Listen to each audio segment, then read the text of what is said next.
everybody, and welcome to our latest edition of CorporateConnections Canada Speaker Series. Delighted to welcome today one of our members from Edmonton, Laurie Power, who is president of NP Benefits, which is an independent group insurance firm based out of Edmonton, Alberta. Laurie has an incredible story, and I guess she's an accidental entrepreneur, published author both in fiction and non-fiction, where she's published I believe two books so far with regards to the group insurance industry.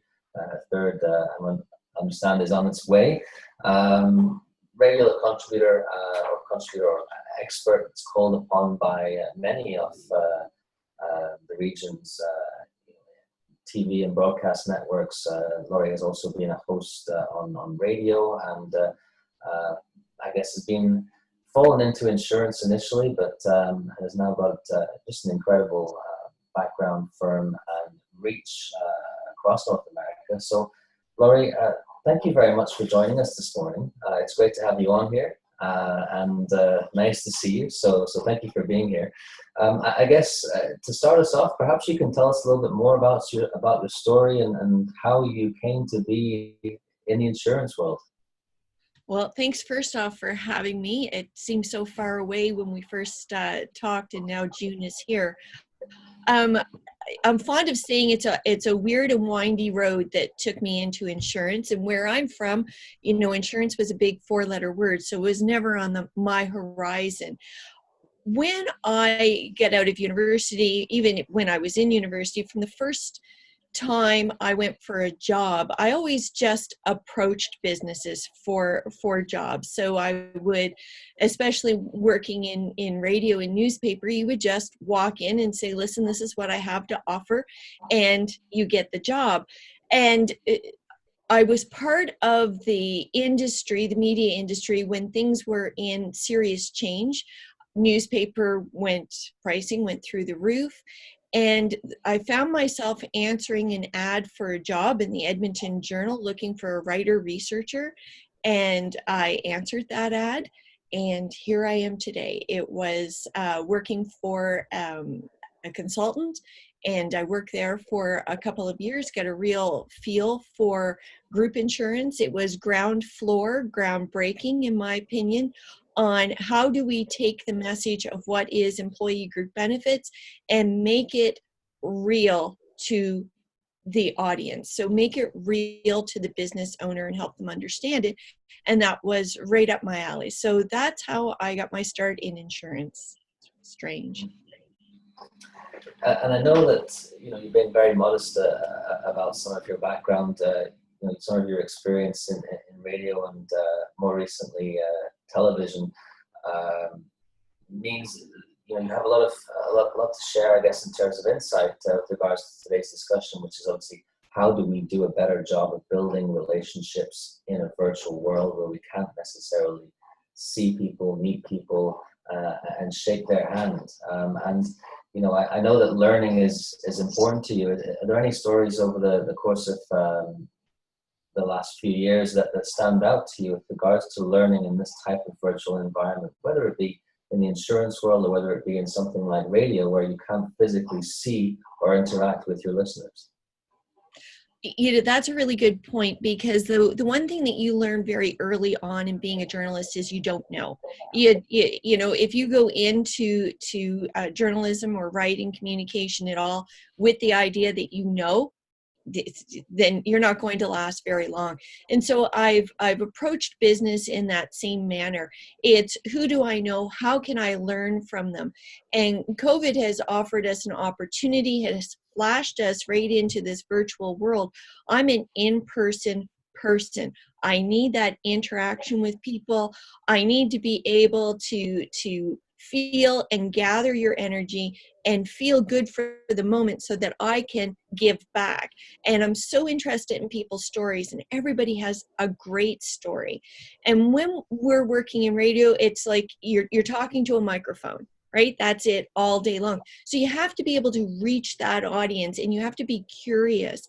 And so when COVID hit and we launched into this virtual world, it's like, how can I reach back to what we used to do in broadcast in the old days and propel that to right now on achieving that reach with my clients, knowing how important it is to have that face-to-face and that interaction.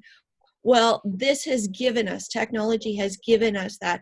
And so when we're present and curious, we are in fact connecting in the same manner that you can connect with somebody when you're listening to them on the radio. Absolutely right. And I think one of the things that we are talking about today is, what is the value of a handshake? And what does a handshake tell you about someone in terms of your ability to communicate with them? Clearly, we can't necessarily, or we shouldn't necessarily shake each other's hands today, but perhaps you can give us a little bit of insight in terms of how you see that challenge and opportunity to communicate in a different way in today's environment as it relates to the value of the handshake. Well, it's being present. So I'm going to go back to one of your early speaker series. When you had Elke on, I was fascinated. She was vivacious on the screen. She had a fantastic message, and I knew right then and there I needed to reach out and talk to her. She communicated in such a way that I felt I was in the room, and that's what I want to achieve with whomever I'm speaking with. I want to have that connection. She said something about brand, and she said, and I'm paraphrasing, so if she's listening, I'm sorry about that, but your brand is your promise. And it led me to think about, how does our brand and our promise translate right now?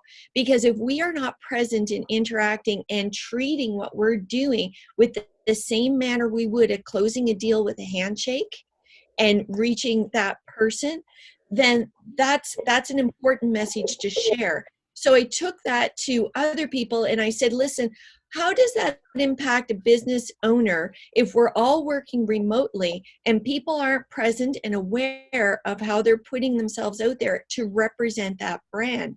And now it's created a whole new series of information shares to clients and customers and centers of influence who perhaps haven't thought about that. And it all started right here by being present and engaged with Elke's conversation.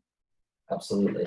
Well, to me, and perhaps to some of the listeners on the call, a handshake is clearly something we do to close a deal, traditionally here in North America, but it's also something we do to say hello, to greet each other. And so the concept of building a relationship, a handshake can tell me a lot. Someone is too strong, too weak, if they're, have moist palms, for example, you're giving someone an impression of yourself through physical contact. How do you see that applying in this virtual world as it pertains to building that initial contact, albeit via a screen? And that's my point about what Elke said about our brand. It's putting our brand up there, and that being our handshake. That is our representation. That's the sweaty palm if we're not presenting ourselves appropriately. So if we're not present and engaged and aware and communicating, then we are not representing our brand. Therefore, we now have the limp noodle handshake. And who really wants that, right? Indeed. Is there something else there as well, I wonder? Is there an aspect of learning? What I mean by that is, in a sense, to build affinity, whereas in the past we would have built affinity through a strong handshake. And my father always told me, when I shake someone's hand, have a firm, not crushing handshake and look him in the eye. We can't do that now. So how do we build affinity? Part of it certainly is your brand, but is there a vulnerability aspect there as well with regards to connecting with someone in this type of virtual environment that you feel is important to building relationships? I think so. I think people want to connect more than ever. This isolation has hit home how important we are as people. People is plural. We are not one person, a talking head. So reaching out and talking to people, you and I had spoken about how to schedule our day. I tried to, when I launched a show in a response to what do businesses need to succeed. Right now, everybody collectively should be working collectively to make business succeed. Right? There should be everything we can do.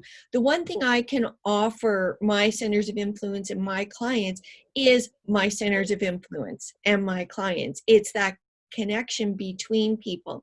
So I wanted to be able to introduce people who would help them succeed. Had not one thing to do with employee group benefits and had everything to do with all of the various business owners that I know and how they can come together to help one another and have a conversation. So when we're having a conversation, it's the same energy that if all of us were in a room together, if we were in a conference and we were all together, we would walk away with a bit of a high, right? We would be all engaged and we would be, it's better than any drink you're going to have at that conference.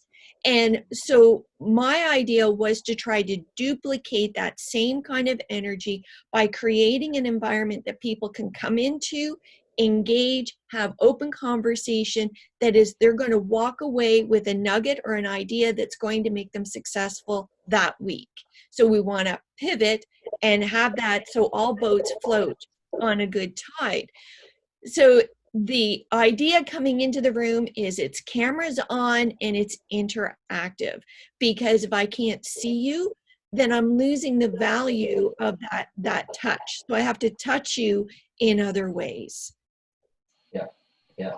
And I think, you mentioned something when we were talking before this call that I think is very relevant. Clearly the economic situation in Canada is vastly different than it has been, than it was 6 months ago, than it has been for nigh on 10 years now. I mean, technically are in a recession.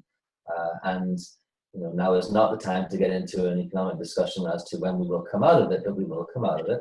And I think you mentioned something really interesting in terms of opportunity. The opportunity that we have right now as business leaders, even in a more challenging economic environment, with regards to building these relationships.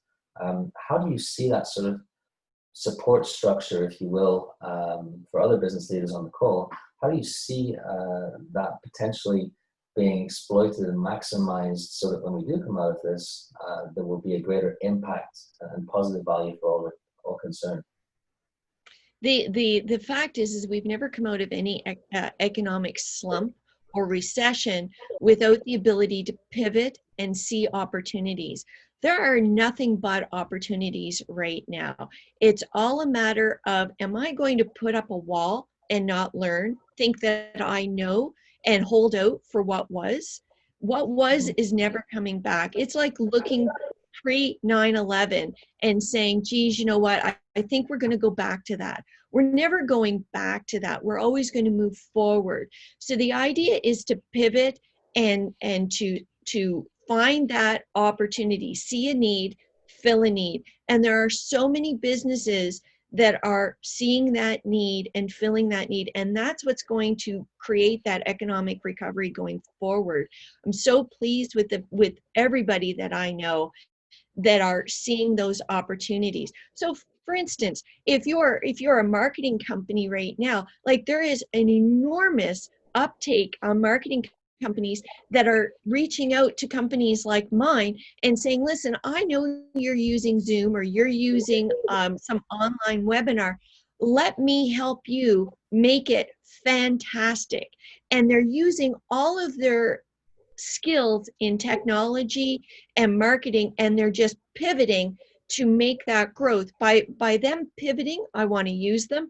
By helping me pivot, I'm moving forward better, faster, stronger. And when we all do that, we're going to come out of this economic slump for sure. So it's about really identifying the right people around you, the right people in your network, or even people you don't necessarily have in your network that can really help you and help the people around you collectively, as you say, rise that tide. Uh, Oh, good but heavens. I've reached out to people that prior to COVID, I know they wouldn't have even glanced at me. I reached out to Jim Harris and I said, hey, Jim, I think disruption is a thing of the past. What are we going to talk about now? And you know what? Within seconds, he'd responded to me and we were having a conversation. Now, tell me, prior to COVID, would he have even glanced at me? He would have went, whatever. But he engaged in a conversation. And I think that's amazing. That in itself is an opportunity. That is the reach that we have now for people wanting to contact, people wanting to chat. They're not exhausted from going from meeting to meeting to meeting. They are wanting and needing to be part of something. yeah, to engage. And I think there's an interesting point there in somewhere, I think, Laurie, because whereas a lot of our focus over the last couple of years would have been on, new business and strategic growth and looking at pipeline and things like that. Now, I think there is a mindset shift as well with regards to what is an opportunity today in this virtual world versus 6 months ago. So maybe we can talk about some of the constraints to building these interpersonal relationships. I've heard a lot of people say, I don't like Zoom, or forgive me, I don't like this virtual meeting environment, or I have Zoom fatigue. And clearly, I think a lot of us can feel this from time to time. I certainly know that I do. Why do you think that is? Just to sort of help people identify their reality on this call, and then maybe we can talk about a couple of options in terms of solutions to that problem. I think it comes down to engagement. And you and I spoke about a few different aspects. So I'll take it back a little bit and I'll say, if I'm trying to mirror my day in client and centers of influence interaction, I would work out of my car most days, because the business that I do means that I go to businesses. Now, that's a thing of the past. Nobody's going to want me to go from one business to the next business to the next business, carrying whatever kind of, virus or bugs that might be. So that's a thing of the past. I had to accept that. But in mirroring my day, I also had to recognize that I would see a business and book an hour appointment, but then I would also book in travel time. And in that travel time, I would listen to the radio, listen to a book on tape, maybe just have quiet driving time getting ready for the next meeting.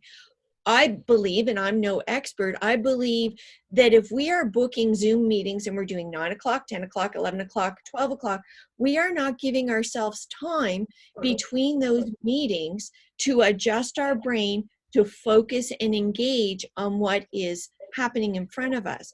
Perhaps if we thought about it and put 15 minutes to half an hour to an hour in between those meetings, then we won't be as fatigued. The other thing that you and I have talked about as well is fatigue happens for those people sitting around the boardroom as well.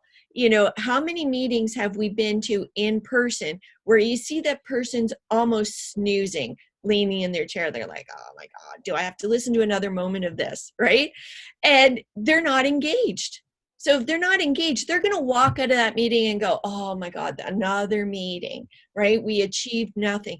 We achieved nothing because you weren't present. You weren't engaged. I had Morneau Chappelle on the phone on the show yesterday, and this was a high topic of conversation. And they do enormous amounts of research all the time. And he can say that people that are actively engaging in their meetings are not suffering that mental fatigue that people are claiming to have, because they're present, they're in the moment, they're engaging, and they're gaining energy from the other people in the room. You use the example of the boardroom, Laurie, and obviously, yes, I think all of us will have been in meetings where people are maybe not dozing off, but it's as if they were dozing off. We talked a little bit about having back-to-back meetings, no downtime, no prep time, no time to just sort of switch off, if you will, contributing to that fatigue. But I think that the engagement piece is also relevant in a virtual world, where you can have many people on, let's call it a virtual video call, and you don't always sense that same level of engagement. And part of that, I'm just wondering, could it be due to distractions, trying to multitask, not having time to prepare? How do you see that disengagement happening in a virtual world, other than I can't manage my schedule properly? Well, exactly. If I'm talking to you right now and I have my email up, because we're all working with multiple screens. Hands up anybody who's only working with one screen. Right? We're all having two, perhaps three screens up. So if I'm talking to you and I have on my screen over here my email, and that's scrolling, and I might have my social media, my LinkedIn going, and that's scrolling, now I'm not focused. So if you talk about adding to fatigue, I'm asking my brain to do multiple things, where in this this virtual environment, it's all in. We do have to put those blinders on, and we have to focus on what's present, so that we're not suffering from presenteeism. So presenteeism, as we all know, is somebody who's a warm body in the chair, but that's about it. There's no synopsis going off around there. So if you are committed to that particular meeting, if you have booked that into your calendar, you owe it to yourself to be present and in the moment for that meeting. If you have only booked it just because, don't bother coming out. You're not doing anybody any favors. Just zoom off and do whatever it is you want to do. Because if you feel that you're going to write your next email, or write that note, or get through a report, then do that. But you take away from other people if you're going to come into the room and, to use an old-fashioned word, be a drag, and cameras off, and not interacting. That's a drag. Yeah. So opinionated. 100%. And obviously, I think a lot of that comes down to having engaged leaders on the call that actually are setting the environment for the meeting, making sure that people's cameras on, making sure that they're asking questions of all attendees to make sure people are engaged, because yes, the lights could be on and no one may be home unless we do that. So let's talk maybe a little bit about how do we use these tools? How do we use the virtual environment that we're now in? I know obviously you're in the west coast of Canada. Here in the east coast, we have a tendency to kiss when we say hello. We can't do that right now, or shouldn't be doing that right now. But so how do you see the listeners and other business leaders using these virtual tools in this virtual environment to really build those relationships into strong and productive opportunities?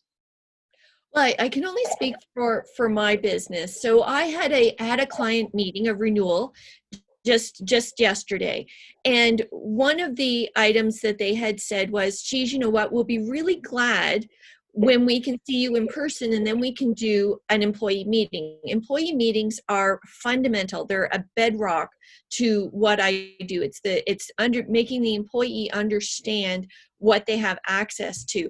And I said, well, wait a minute, we can do that. And he said, I don't know if I'll get everybody on the call. I said, we don't need to. We have an excellent tool here where we can record it. And now I'm going to give you an extra tool for your HR toolbox. And he went, oh my gosh, I've never thought about that. And that is an aspect to my business that I was never able to do before, because who's going to bring in and have somebody record an in-person employee meeting and have that put out there? But we can have an employee meeting now. We don't have to worry about privacy, because the recording isn't going to include the other employees. It's strictly going to be myself talking, walking them through their benefit program, pulling up their benefit booklet, and now they have that for any new hire going forward. All of a sudden, we have used the technology available to us, and we've mastered it so that now it becomes that opportunity moving forward. Mm-hmm. And I think that's very relevant for your industry. And I know that you do a lot of meetings where you do have, team members on the call, Laurie. And I'm just thinking, one thing that I've learned has been based on very informal feedback, but maybe we can expand on the theme. I've been told I need to smile more in this type of virtual environment, and I'm now conscious of how we communicate in terms of the verbal, but also the nonverbal communication. What do you see as some of the things that attendees may need to be more mindful of in terms of building that affinity in this type of environment? Well, I like that you use your hands. I'm a hand person as well. So I think we need to be not just a talking head, vivacious, upper body movement. I mean, we're getting workouts now, right? Because we're all just ahead. So, placement of the camera, making sure that people can see you and still be able to read that body movement. If our face is filling the entire screen, then we may be visualizing stuff that we don't want to be visualizing. So let's move it back just a little bit and be able to engage in the same manner that we would in person. Because remember, in person, most likely we're sitting down at a desk or a table, so they're only seeing us from the waist up anyway. So let's work on what somebody would have already seen, work with what we know, and then expand it to what we're working with now. Totally makes sense. So it's about having the cameras on. It's about gesticulating and getting your point across, talking to the other person, making sure you're not fatigued. So giving yourself downtime to prep so that you're not trying to do three things at once, multitasking, disengaging. And you mentioned something else in terms of how you've been using these type of tools with regards to the chat screen. Can you give us a little bit more insight on that? Oh, I love the chat screen. So you pull up the chat screen, you start a meeting, and you give people Zoom etiquette to start with, because it's your meeting. So fill them in. Don't anticipate that they actually know. Share that information, and they're going to share back with you. So I tell them, gallery view, pull up the chat bar.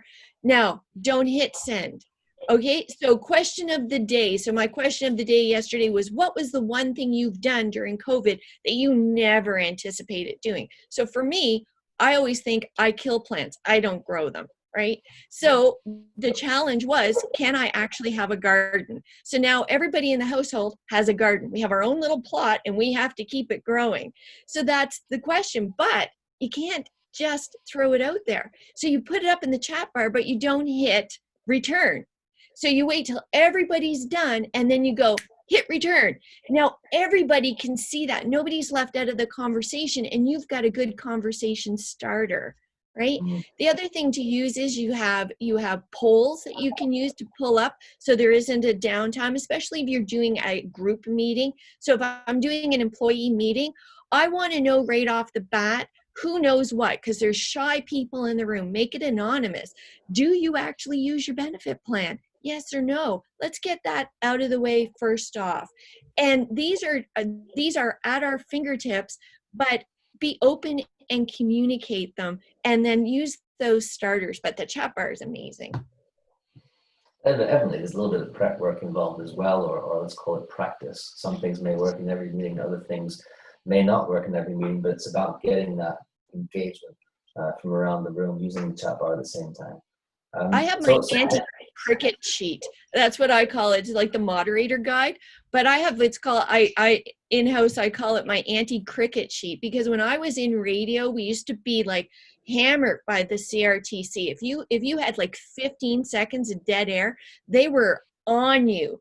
And so you always had to have that no dead air moment. So prep is so essential. So I always have like a bit of a moderator guide to it.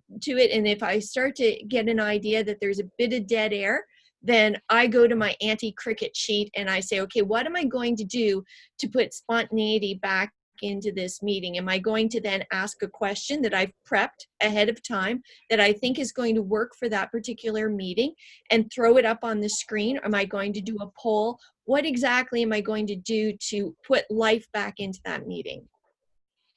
Makes total sense. Again, going back to the importance of giving yourself that time to prepare in between meetings as well.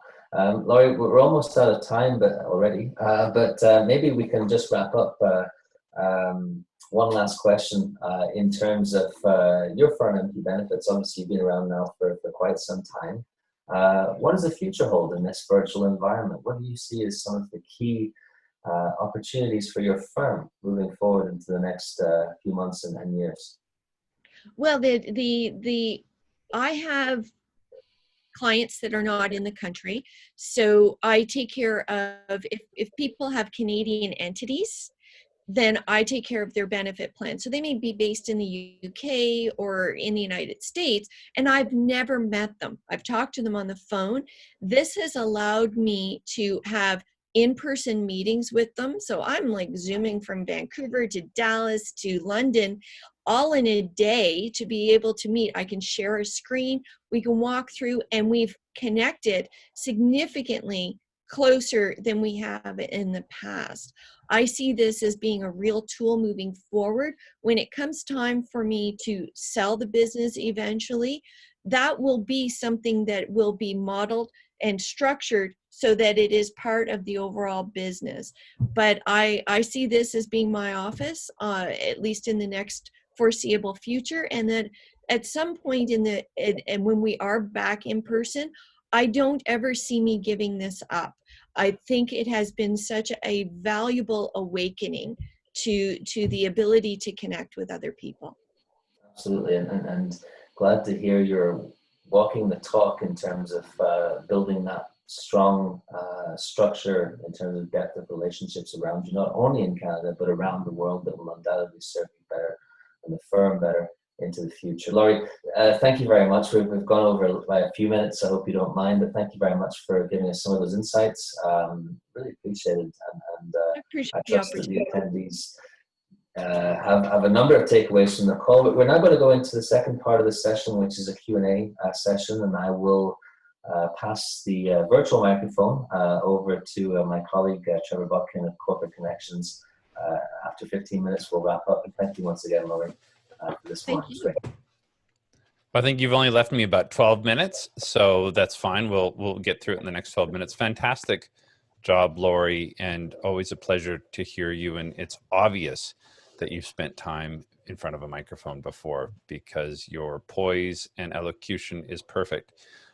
One thing, the first one, I'm just going to hop to Lalith's point, which is a great one, and it's something that I do often when I'm actually doing in-person meetings. But he's talking about he sits on a stool, obviously with not a back where you sit back and get comfortable and your energy can drag, but it's forcing him to keep posture and obviously align his diaphragm and his breathing apparatus, and it creates or forces you to have energy. Do you do anything like that when you're dealing with clients or when you're going all day long? Do you stand? Do you practice these things? I stand between meetings for sure, because movement is important, but I'm on a wooden chair right now. There's no give to this. And so great point, because that is the truth of the matter. People, when I first started, you wanted to talk into a mirror because you would never give yourself an angry look. So, that's what we're doing now with Zoom. We can always see each other. So we want to be able to smile. So posture and being able to know what you're putting out is super important. So yes, I agree with that. The stool or something hard to keep your poise is very, very important. Yeah, because I mean, even when I'm running chapter meetings or core group meetings, I never sit. And that to me is just how I was taught in terms of presenting in front of a room. The minute you sit, you bring your energy, you bring the focus down. It's a bit of it's a closing effect. So when we're virtual, obviously it's whether I'm sitting or standing, as long as I'm not putting the camera in a funny position, it doesn't matter. It's our own energy and our own grounding. And I know that Lalith actually talked about it in terms of that groundedness. And so sitting with both feet planted on the floor and having that space. So great. I just want to have you answer Patty's question in terms of tips on inflection and pause and timing.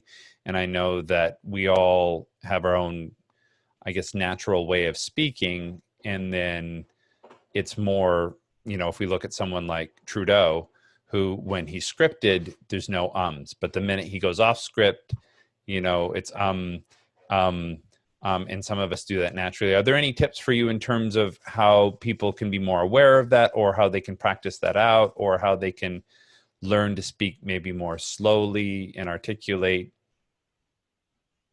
The best advice I would give is to speak to respond, not speak to speak, which means you've asked the question, I listen to the question, and then I think about my answer, and then I respond. So if we're too quick, if you get halfway through your thought and I'm all ready to jump in there, I haven't allowed you to finish. And that's as important in person as it even more so in Zoom, because we can jump on one another in Zoom and then everybody is in static. So if I'm listening to what you're asking, or I'm listening to what you're talking about, and I take the time, Patty's like going into a deposition, isn't it? You have to take the time to hear it, or think of your response, and then speak it. And we're not going to lose that 15 seconds of, we're not going to have that dead air. We're only going to have a second, but it perhaps will take away the ums. I have to tell a funny story. Sorry. I'm going to jump right in there. When I first came from Nova Scotia to Alberta and in broadcasting, and I had a wicked maritime accent, my first instructor in broadcasting made me speak with a pencil between my teeth in order to, one, slow me down and get rid of the ums. So that's a tip. So for anyone worried about their ums or who speak too quickly, try the pencil technique, and it'll also force you to enunciate around the pencil. I know when I was acting and I had to do a show with fake teeth in, and I had to completely relearn how to speak and form and shape words, because my teeth were half an inch further out than they'd ever been before. And so you could not understand me if I wasn't, you know, on the tip of my tongue and tripping lightly. Perfect. So there's no other questions in there. In terms of some of the things I want to touch on that came up with your discussion on David, and unless other people have questions, would be this idea of reflecting between meetings. Because I've seen that a lot with people who really do book. I mean, I have a 9 o'clock, I have a 10 o'clock, I have an 11 o'clock, I have a 12 o'clock, I scarf down a protein shake, and then I'm back at 1 o'clock. And then oftentimes we'll, you know, watch Netflix at night just to try to unwind, or to get the mind to kind of shut off and force themselves out of the office. And I think it's one of those traps that we may fall into, where we don't give ourselves that quiet time to process all the intake. And so is there anything, do you build that moment of reflection into your schedule? Do you schedule those moments where it's just kind of Lori time and let the brain catch up? Or is it, you just hope for those days, those moments to happen? No, I'm not a hoped for kind of person. Just because you can doesn't mean you should. It's an old adage, but a true adage. So just because we can book back-to-back Zoom meetings and say at the end of the day, woo, I've done 8 meetings, 8 hours, I'm good. Were you present in all of them? If you wouldn't do it in reality, in person to person, does that mean that you should do it over Zoom? Because if you're putting your mindset that I am person to person now, then I would give myself time between meetings. So yes, in my schedule, I absolutely schedule at least a half an hour to an hour between those meetings so that I can prep and I know my anti-cricket sheet is up to date. That's awesome.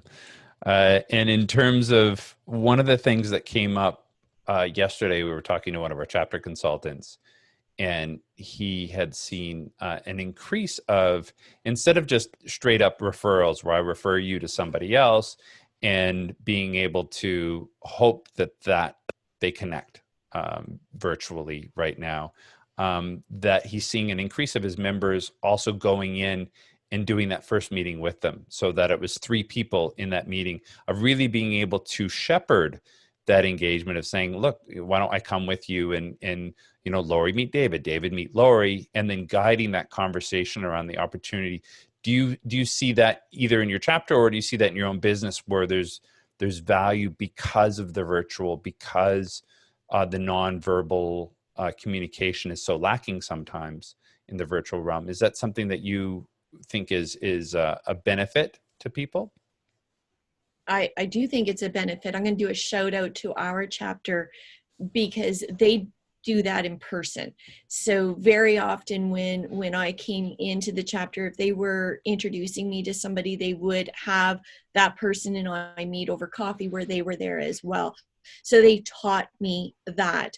And just this morning before I came on with you, I did that with one of our chapter members who I was introducing to somebody else. So we start the Zoom call. I introduce the both of them and tell them why I think that they would be great connectors to one another. And if business translates out of that, then it's up to them to do that. But I was on that call for the first 10 minutes to make sure that they were comfortable with one another. And then I said, well, I'm out, and you leave them to it. I personally do believe that that creates a much stronger engagement and relationship going forward. It reinforces that referral. It reinforces that I know the both of you and I really like you. So I think if you get together, you're really going to like one another too. That's wonderful. And then there is so much to unpack of what you talked. I'm just looking at my notes in terms of that. What do you see?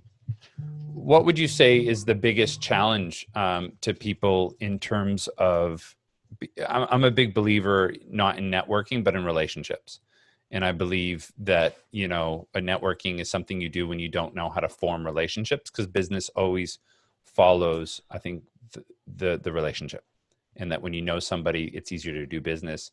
And that kind of transactional standing around a room and just passing out business cards, to me, is outdated. So in terms of outside of, say, just chapter meetings, what's a good way at expanding your network of the type of people that you want to meet, so that aren't energy drains or aren't a waste of time, but how do you actively go out and find these people and connect when we don't have the access to the physical meetings right now? Well, social media has exploded like a mushroom cloud. Right. And what's capturing your interest? So in information that you want to know. So one of the things that I have done, and I had mentioned Jim Harris before, is if I'm reading Jim Harris's post and I'm interested in what he has to say, or Duncan Wardell is another person, then I'm reaching out to them and I'm making them know that I'm interested in their content. Can we get together? Can we build a relationship? And if I can build a relationship and give them something of myself that might be helpful, and get lots that is helpful to me, and then I can take that information and share it out to my network, everybody wins. It really does create that there's my web. Great. And just real quickly, I'm gonna grab Patty's question. So she wants to know, how do we optimize opportunities through the Zoom venue when we're able to still meet in person again? And so is there a way to leverage the two tools of in-person or physical meetings, as I like to call them, and the virtual meetings? When I'm doing my weekly Thursday pivot, that's the first thing that I ask people. People are coming in that I've never met before. And I ask them if they're comfortable and they want to connect, then let's put that information up on the chat bar. I'm going to call you afterwards and we're going to have a virtual coffee. They're giving me permission to give them a call and connect and get to know them deeply. If we don't take that opportunity, it's like you had said, Trevor, it's like going to a networking event and tossing out cards like we're playing poker.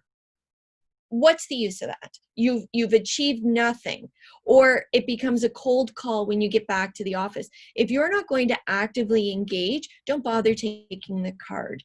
So when you're interacting with new people that are in a Zoom call, or you're attending various corporate connection meetings, then take the opportunity and connect, make an effort. If you're not willing to make an effort, you're not present. If you're not present, you might as well not show up. Right. Beautiful. Great answer. With that, I'm out of time with you, so thank you very much, and I'll turn it back to you, David. Thanks, Trevor, and thank you, Laurie. I'm going to take this comment here in terms of thanking you, because I think your professionalism does ooze out of you in this type of environment. It's clear and evident that you have a lot of experience in front of a camera and in front of a microphone. So thank you very much for sharing some of those insights. I know that I'm going to be very mindful of how I'm coming across and how I'm communicating on this virtual platform going forward, but that engagement is absolutely key. So thank you for sharing your insights, Laurie. To our attendees, we are going into our summer break very soon, so we are going to switch it up. We will obviously be highlighting and promoting more of our members across the country here in Canada over the coming months in a slightly different way. So we're excited about sharing some of that content with you in terms of thought leadership, in terms of opportunities, in terms of experience-based learning, and we will be doing that momentarily over the coming months. Laurie, thank you once again. We will be making this available as of Monday on our CorporateConnections Canada YouTube channel, where you'll be able to find all the speaker series webinars for your perusal. And I'd like to conclude by saying happy Friday, and happy Canada Day to everybody too. Canada Day is coming up very shortly. Wishing you all a wonderful weekend, and looking forward to connecting very soon. Thank you. Thank you so much. I appreciate the opportunity.